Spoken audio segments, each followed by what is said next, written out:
இன்றைக்கு தேவனுடைய பிரசன்னத்தினாலே உண்டாகும் கடைசி விளைவுக்கு நம்ம வந்திருக்கோம். 15வது விளைவு.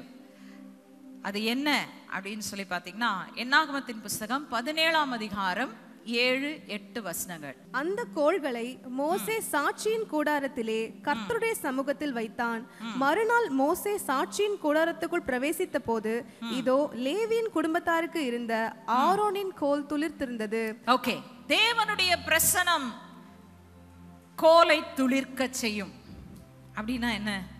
கோல் துளிர்த்ததுனால என்ன பிரச்சனை, என்ன பிரயோஜனம் அப்படின்னு கேட்டீங்கன்னா, அந்த கோல் துளிர்க்கிறது தேவனுடைய அழைப்பை உறுதி செய்கிறதாம். தேவனுடைய பிரசனம் தான் தேவனுடைய அழைப்பை உறுதி செய்யும். It is only the presence of God that can confirm or vindicate the call of God. இப்போ இந்த இடத்துல என்ன நடந்தது, இந்த சம்பவத்தினுடைய பின்னணி என்ன அப்படின்னு சொல்லி நீங்க பார்க்கும்போது, அங்க கோராக் என்கிற ஒரு மனிதன் 250 தலைவர்கள், chiefs of the people of Israel, அதாவது சாதாரண மக்கள் அல்ல, இவர்கள் எல்லாம் யார் அப்படின்னு சொன்னா இஸ்ரவேலின் 12 கோத்திரங்களுக்குள் இருந்த அந்த ஒவ்வொரு கோத்திரத்திலும் இருந்த முக்கியத்துவம் வாய்ந்த தலைமைத்துவம் வாய்ந்த மக்களை கொண்டு இவன் மோசேக்கும் ஆரோனுக்கும் எதிர்த்து வருகிறான். நல்லா கவனிங்க, தேவனுடைய அழைப்பு உங்க மேல இருந்தா தான் ஒருத்தன் உங்களை எதிர்ப்பான். ஹல்லேலூயா. அழைப்புன்னு சொன்ன உடனே நமக்கெல்லாம் அதெல்லாம் கிடையாது. ஏன்னா நான் தீர்க்கதரிசியும் இல்லை, நான் போதகரும் இல்லை, நான் மெய்ப்பனும் இல்லை, நான் சுவிசேஷகனும் இல்லை, நான் அப்போஸ்தலனும் இல்லைன்னு தயவுசெய்து நினைக்காதீங்க. நீங்க என்னைக்கு கிறிஸ்துவுக்குள் பிறந்தீர்களோ அன்றைக்கு தேவன் உங்களை ஒரு அழைப்பினால் அழைத்திருக்கிறார். ஹல்லேலூயா. உண்மையை சொல்ல போனா அந்த கால் ஆக்டிவேட் ஆகுறது நீங்க கிறிஸ்துவுக்குள்ள வரும்போது. ஆனா அந்த கால் எப்போ வைக்கப்படுது உங்க மேல அப்படின்னு சொன்னீங்கன்னா, உலக தோற்றத்திற்கு முன்பதாக தேவன் என்றைக்கு உங்களை முன்குறித்தாரோ, தாயின் கர்ப்பத்துல உருவாகும் முன்னே என்னைக்கு பேர் சொல்லி அழைத்தாரோ அன்றைக்கே அந்த அழைப்பு உங்கள் மேல் வைக்கப்பட்டது. ஹல்லேலூயா. வேதத்துல பார்த்திருக்கீங்களா, ஒரு மனுஷனுக்கு பேர் கொடுத்தாலே அந்த பேர் ஆண்டவர் சும்மாலாம் கொடுக்க மாட்டார். அதுக்கு அர்த்தம் என்ன, ஏன் அந்த பேர் கொடுக்கப்பட்டிருக்கு பார்த்திருக்கீங்களா? எத்தனை பேர் பார்த்திருக்கீங்க? பார்க்கலன்னா இனிமேல கண்ணை திறந்து பாருங்க. வேதத்துல ஒருத்தருக்கு பேர் வைக்கப்பட்ட போது என்னென்ன சொல்லி இருக்குன்றத பாருங்க. இவனை தேவனிடத்திலிருந்து பெற்றுக்கொண்டேன் என்று சொல்லி அவனுக்கு சாமுவேல் என்று பேர் வைத்தாலாம். புரியுதா?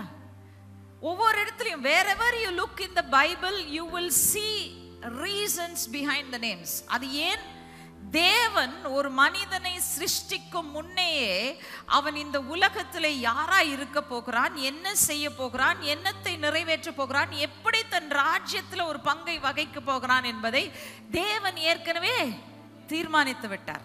ஹல்லேலூயா. நீங்க ஒரு டீச்சரா இருக்கலாம், டீச்சரா ரிட்டையர் ஆகலாம், ஆனா நீங்க அந்த டீச்சரா இருந்த ஆண்டவருக்கு யார் யாரை இம்பாக்ட் பண்ணணும்னு ஆண்டவர் வச்சிருக்காரோ அதுதான் உங்க அழைப்பு. ஹல்லேலூயா. இப்ப அழைத்தவர் நம்மை குறித்து என்ன சொல்றார் பாருங்க. 1 கொரிந்தியர் புத்தகம் 1ஆம் அதிகாரம் 26ஆம் வசனம். 1 Corinthians chapter 1 verses 26 and 27 ரெண்டையுமே வாசிக்க போறோம். எப்படி எனில் சகோதரரே, நீங்கள் அழைக்கப்பட்ட அழைப்பை பாருங்கள். மாம்சத்தின்படி ஞானிகள் அநேகர் இல்லை, வல்லவர்கள் அநேகர் இல்லை, பிரபுக்கள் அநேகர் இல்லை. ஞானிகளை வெட்கப்படுத்தும்படி தேவன் உலகத்தில் பைத்தியமானவைகளை தெரிந்து கொண்டார். பலம் உள்ளவைகளை வெட்கப்படுத்தும்படி தேவன் உலகத்தில் பலவீனமானவைகளை தெரிந்து கொண்டார். இப்போ நீங்களும் நானும் தேவனால் தெரிந்து கொள்ளப்பட்டிருக்கிறோம் வைத்துக் கொள்ளலாம். நம்ம என்ன சொல்லிக்கணும்? நம்மள யாருக்காவது தோணுதா என்ன சொல்லிக்கணும்னு? என்ன சொல்லணும்? நான் பைத்தியம், நான் பலவீனன், நான் ஒண்ணு இல்லை. காரணம் என்ன தெரியுமா? அப்படி இருந்த என்னத்தான் ஆண்டவர் தெரிந்தெடுத்திருக்கிறார். ஹல்லேலூயா. ஹல்லேலூயா. தேவன் பலமுள்ளவைகளை அல்ல, நிறைவுள்ளவைகளை அல்ல, குறைவுள்ளவைகளை அவர் தெரிந்தெடுக்கிறார். ஏன் சொல்லுங்க பாப்போம்? ஏற்கனவே நிறைஞ்சிருக்கிற பாத்திரத்தை நீங்க நிரப்ப முடியாது, அதுக்கு ஏற்கனவே உள்ள ஸ்டஃபிங் இருக்கும்.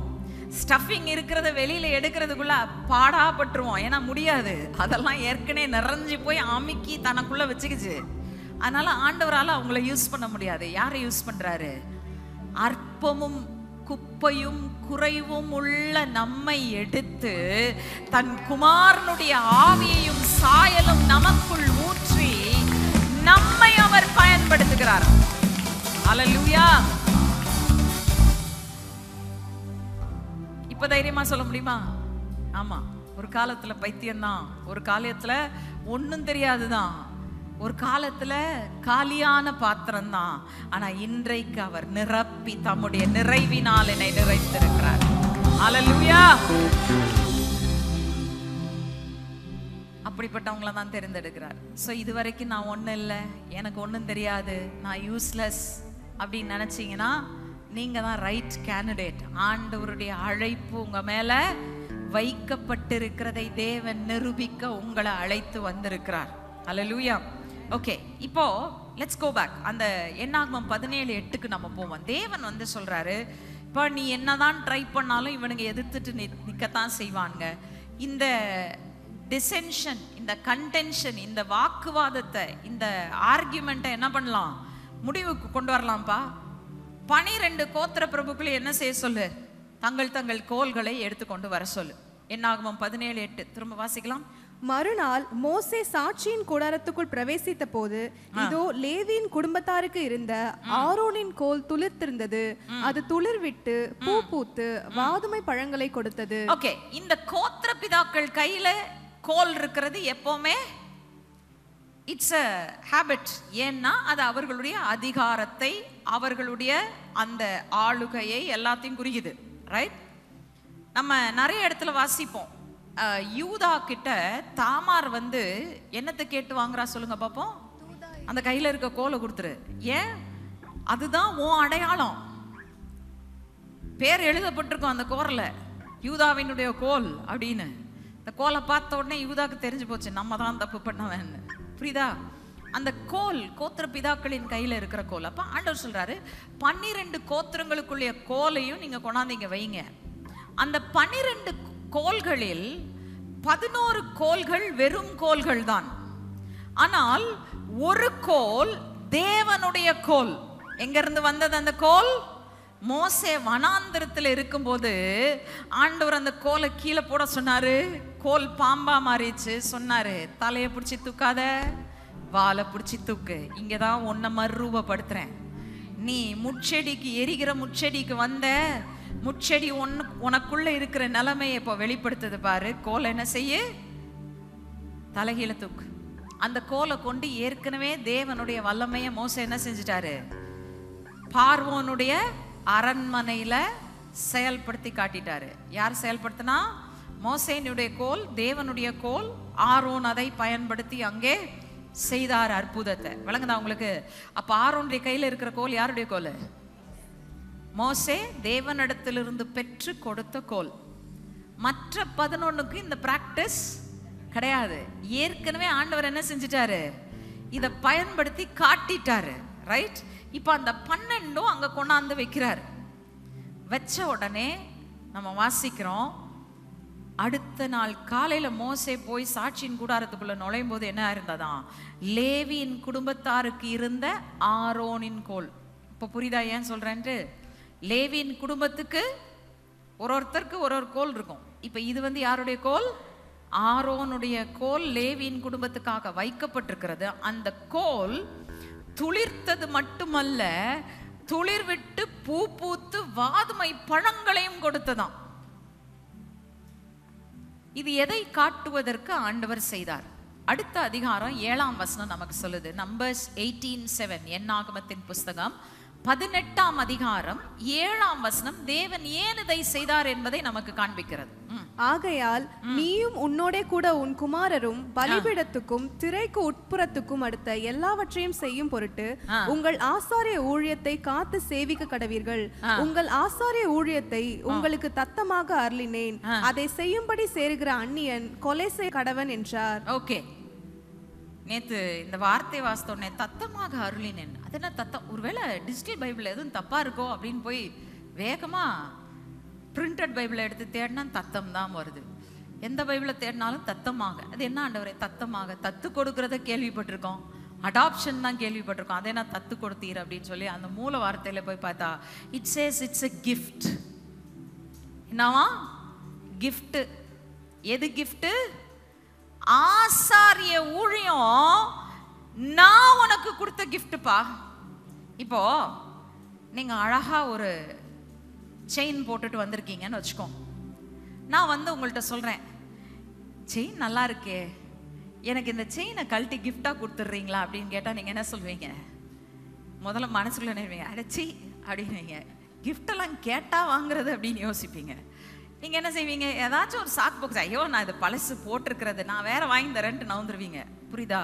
A gift is never asked for, a gift is always given. எத்தனை பேருக்கு புரியுது நான் சொல்ற காரியம்?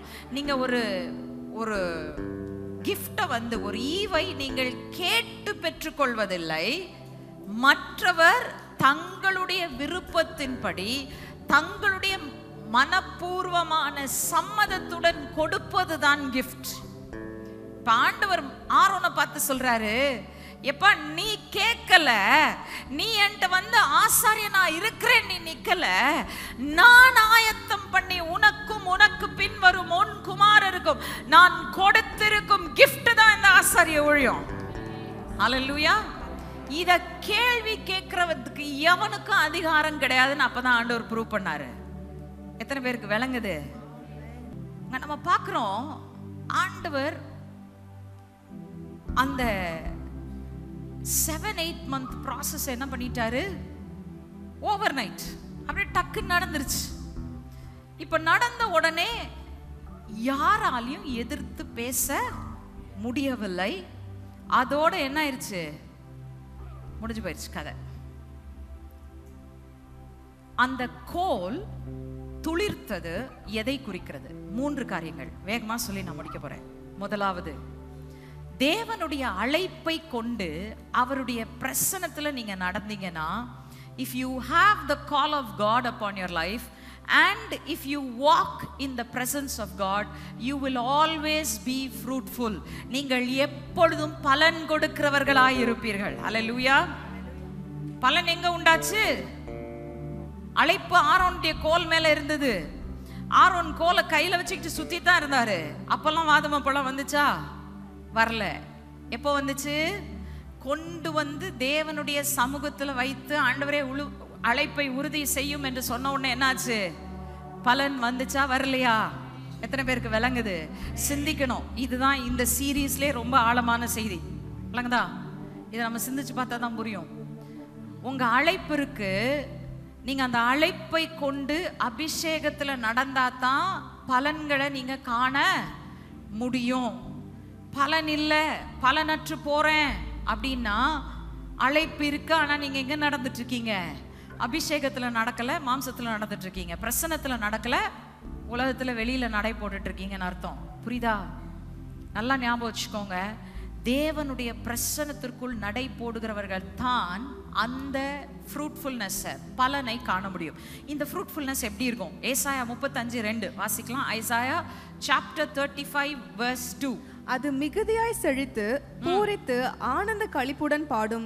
லீபனோனின் மகிமையும் கர்மேல் சாரோன் என்பவைகளின் அலங்காரமும் அதற்கு அளிக்கப்படும். அவர்கள் கர்த்தருடைய மகிமையையும் நமது தேவனுடைய மகத்துவத்தையும் காண்பார்கள். ஓகே, நல்லா கவனிங்க. இங்க என்ன சொல்லப்பட்டிருக்குதுன்னா, மிகுதியாய் செழித்து. இப்ப ஆரோனுடைய கோல் துளிர்த்தது, துளிர் விட்டு என்ற வார்த்தை இருக்கு இல்லையா? அதற்கு எபிரேயத்துல மூல வார்த்தை வந்து பாத்தீங்கன்னா பாராக் அப்படின்ற வார்த்தை. அதே பாராக் தான் இந்த இடத்துலயும் பயன்படுத்தப்பட்டிருக்குது. எங்க தெரியுமா? மிகுதியாயின்னு சொல்லப்பட்டிருக்கு இல்லையா? மிகுதியாய் செழித்து அந்த இடத்துல பாராக்கு வருது. அப்படின்னா என்ன அர்த்தம்? அந்த துளிர் விடும்போது ஏதோ அங்கங்க சின்ன குட்டி குட்டி குட்டியா மினியேச்சரா அங்கங்க கொஞ்சம் பச்சை பச்சையா தெரிஞ்சிச்சு. அதுல தீர்மானிச்சிட்டோம் ஆரோனுடைய கோல் அப்படின்ட்டு. அப்படின்னு சொல்லல. என்ன அர்த்தம்? கொஞ்சம் கொஞ்சமா இல்ல, பூ பூத்து காய் காய்த்து பழத்தினால கனியினால நிரப்பப்படும் அளவுக்கு அந்த கோல் என்ன செஞ்சுச்சான்? நிறைஞ்சிருந்துச்சாம். நீங்களும் நானும் தேவனுடைய அழைப்பை கொண்டு அவருடைய பிரசன்னத்துல நடக்கும் போது நம்முடைய பலன்கள் கொஞ்சமாய் இருக்காது. நீங்கள் மிகுதியாய் செழித்து கர்மேல் சாரோனை போற அலங்காரமாய் இருந்து தேவனுடைய லீபனோனின் மகிமை அல்லேலூயா உங்க மேல காணப்படும். புரிஞ்சுக்கிட்டீங்களா? அழைப்பு, பிரசனம், இது ரெண்டும் சேர்ந்தாதான் பலன்கள் வரும். இங்க நல்லா கவனிங்க. ஆரோன் ஒன்றும் கஷ்டப்பட்டு உழைக்கல. நான் தாங்க ஐயோ நான் ஆண்டவர்கிட்ட கடந்து அழுதேன். ஆண்டவருடைய சமூகத்துல 40 நாட்கள் ராவும் பகலும் உபவாசித்து தண்ணி குடிக்காம சாப்பிடாம கடந்து அப்பதான் ஆண்டவர் ப்ரூவ் பண்ணார். அப்படி எங்கேயாச்சும் இருக்கா அதுல? He didn't work for the call to be established. அழைப்பு உறுதி செய்யப்படுவதற்கு அவர் ஒன்றும் பிரயாசப்படல. செஞ்சதெல்லாம் என்ன? கையில கொடுக்கப்பட்டிருந்த கோலை கொண்டாந்து பிரசன்னத்துல வச்சாரு. இன்னைக்கு எத்தனை பேருடைய வாழ்க்கையில தடுமாற்றங்கள், பயங்கள், மக்கள் என்னை எதிர்த்து நிற்கிறாங்க. எனக்கு உண்மையிலே நான் தேவனுடைய பிள்ளைதானா, அழைக்கப்பட்டிருக்கிறேனா, ஆண்டவர் என் மேல கிருபையை வச்சிருக்கிறாரா இல்லையான்னு எனக்கு தெரியலையேன்னு சொல்றீங்களா? உங்க கோலை கொண்டு வாங்க, தேவனுடைய பிரசன்னத்துல வைங்க. அந்த பிரசன்னத்துல ஆண்டவருடைய சமூகத்துல நின்று கேளுங்க, ஆண்டவரே நீர்தான் அழைத்தீரானால் மிகுதியாய் செழித்து பலன்களை நான் காணட்டும். அல்லேலூயா. செழிப்புன்னு சொன்ன உடனே பணத்தை மட்டும் யோசித்துறாதீங்க தயவு செய்து. செழிப்பு என்பது பணத்தை கடந்து பல விதத்துல நம்மை ஆசீர்வதிக்கிற தேவனுடைய ஆசீர்வாதமா இருக்கிறது. அல்லேலூயா.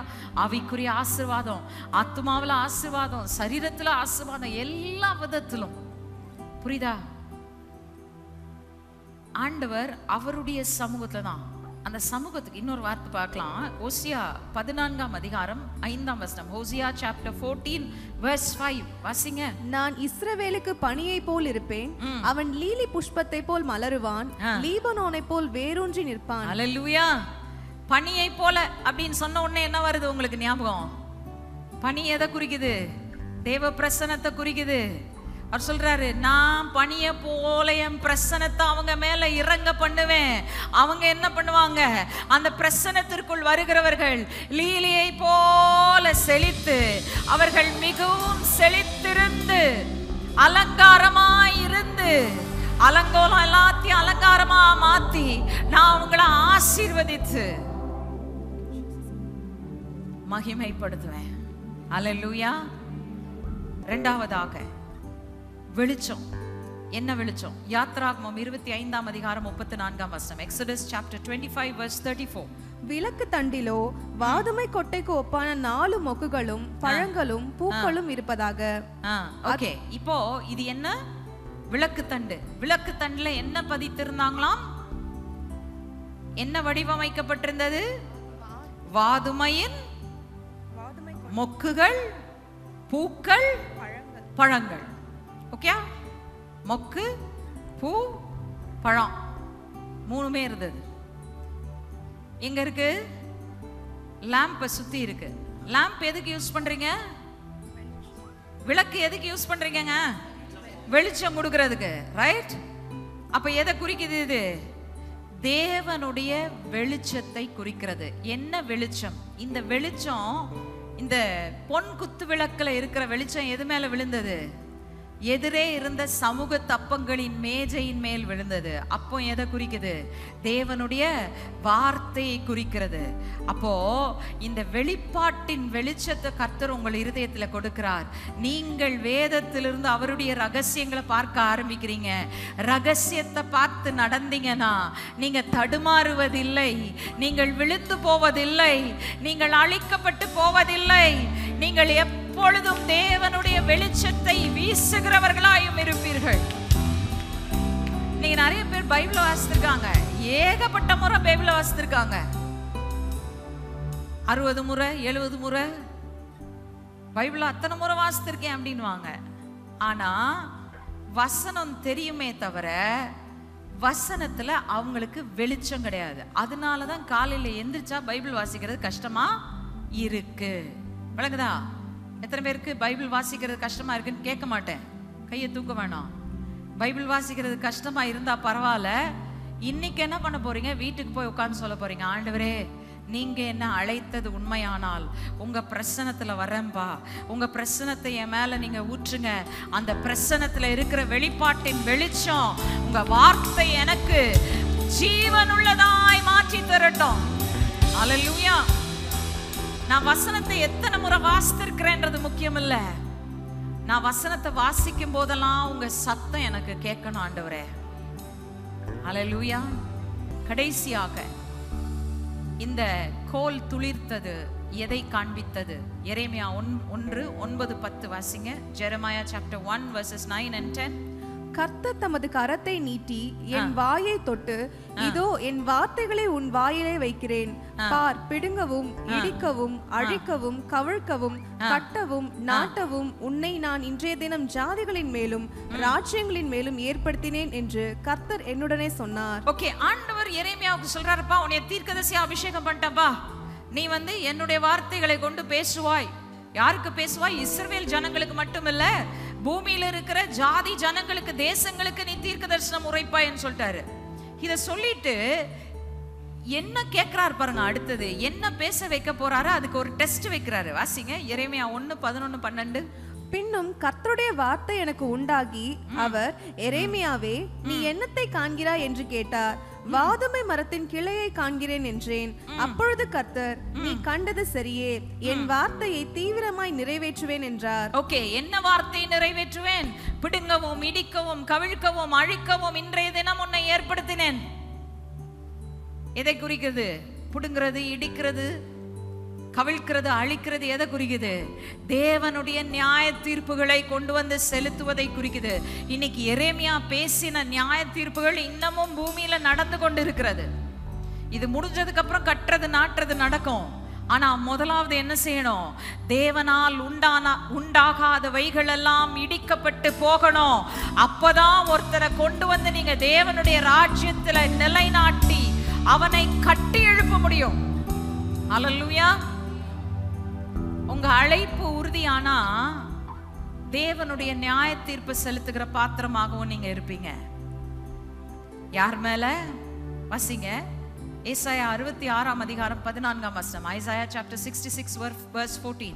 நீங்கள் அதை காணும் போது உங்கள் இருதயம் மகிழ்ந்து உங்கள் எலும்புகள் பசும் புல்லை போல செழிக்கும்.